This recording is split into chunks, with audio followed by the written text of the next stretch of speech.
Hey everybody, it's Richard Droid 2 here, and I must warn you that this is going to be a little bit of a drunken discourse. This I am going to I am going to beat a dead horse. Yes, I'm going to talk about Avatar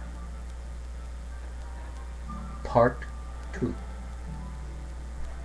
Yes, I know. The movie's not out yet, so how can there be anything to discuss, right? I don't know how many of you know that there is supposed to be a part two, but I've heard it is in the works.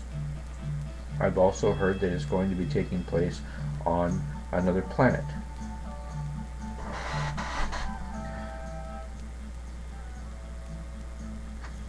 So we'll see how that goes. For all of those who did not like Avatar, shoot, go away. This isn't for you. We're the adults talking now. The drunken adults. As far as I'm concerned, the movie was genius. It was brilliant. I enjoyed it thoroughly, and I thank Cameron for putting his money where his mouth is and having such a high standard. People can't appreciate that aspect of a person to offer something like that. I mean, there's a lot of development he probably did in bringing about that degree of intricacy in the CGs. That was really amazing. I mean, I think they actually had them in captivity or something to train them. Brilliant work. And a lot of brilliant ideas. This neurological tie with the ponytail. I thought that was brilliant. It kind of highlights something that I think I've spoken about this before. It's interesting to have that kind of connection with. We do have the potential to make a connection with our environment, but it's voluntary, and we have to actually make an effort to do it. They did too. It just seems so natural. It was rather interestingly done. Anyways, part two. Part two, I liked the movie so much that I got the thing running in my head, and I'm trying to project. And I did that before with another movie that I thought was really interesting. I don't know, maybe my creative juices are spurring on. I don't know. But I was disappointed with the other one and what became of it. I'm not going to talk about it. This one, I have certain ideas. James Cameron, he's pretty damn good. He's really surprised me in certain ways in different movies. I didn't think I'd be interested in Titanic, but he did it, and I thought there was an interesting fashion the way he did that. But that's another story. This one really grabbed me. I really enjoyed it because there's so many elements that I really love in it. But basically, what I see happening in part two is to put some sort of a plot to it. Is that okay? It's got to be obvious, right?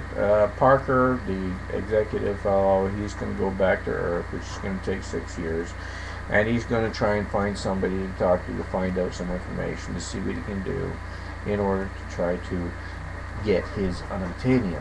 That's what he's driven to do. And in order to do that, he's going to try to find somebody who can outwit the planet, so to speak. Because remember, Grace did an extensive explanation of what was going on there with that neural network that was going on. So he probably remembers that and say, "Oops, I goofed, I should have listened." And he's probably saying, okay, the planet made a concerted attack on them.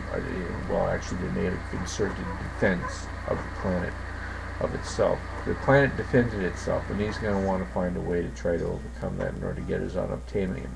And he's probably going to go back and find whoever it was who was collaborating with Gracie, and try to find some way of developing a weapon to bring down the neural net.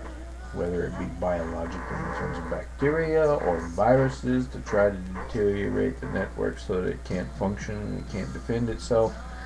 That's my take on it. That's what I'm expecting. But in order to do that, he's going to have to go and probably consult with a person who was collaborating with Gracie, because the avatars, remember, it came from Earth. It was a 6-year journey that they had to go through, and they had a program that stimulated the muscle tone, the muscles to work over the journey to keep muscle tone up. They were impressed with the program's ability to keep that muscle tone, if you remember that. And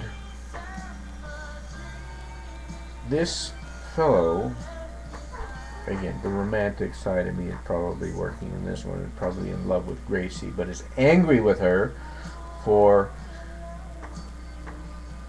making the Avatar program go ahead because he thinks it's unethical.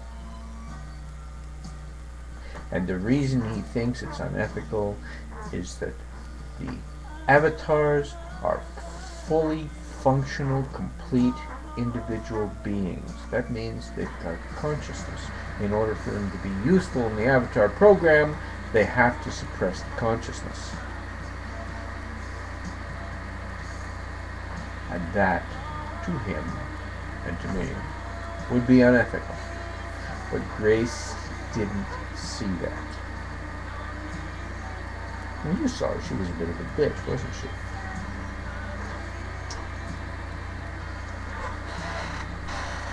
So what happens from there? Well, Parker's gonna try to get something out of him. He may get it, and the romantic interest is going to find this out, and he's going to try to head Parker off and get back to the planet and warn him that this is coming, and maybe even have an antidote or an antivirus or whatever the case may be in order to save the planet, to keep it from being able to be affected by this virus.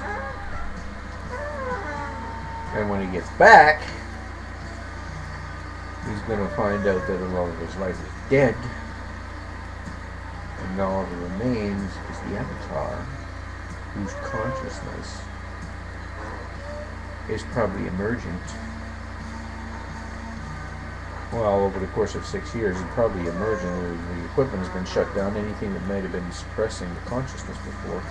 Now, whether it takes that or a certain degree of time passes without having the drivers of the avatars in place to suppress the consciousness, might cause the consciousness to re-emerge. Whatever the case is, I think the consciousness is going to re-emerge, because I don't think the Na'vi will have it in themselves to kill the Avatar after the driver's gone, because the Avatars are capable of maintaining their existence. The motor functions are still working, breathing, heartbeat, etc. So the life still continues, so without anything to suppress the consciousness may come back, and it may become its own self. And given Grace's DNA, there's going to be certain elements that may be in place to remind the romantic interest of her, and he's going to have his own battles to deal with in trying to keep himself from falling in love with her, maybe. A possibility. And also, Jake, being no longer an implanted or imposed electronic consciousness in the Avatar, is now actually in the Avatar, might find himself dealing with the consciousness, the emergent consciousness of the Avatar itself. Possibility, I don't know, it depends how you want to take it, how they take it. It would be an interesting battle. Along with a lot of other possibilities too. The idea of being in neurological connection with the planet, the animals that you connect to. There's a lot of possibilities there that I think that Jake can still undergo a lot of development. All in all, I think it's going to be an interesting process. I hope that he does something that keeps me interested. I see things this way, and I'm afraid I'm going to be disappointed.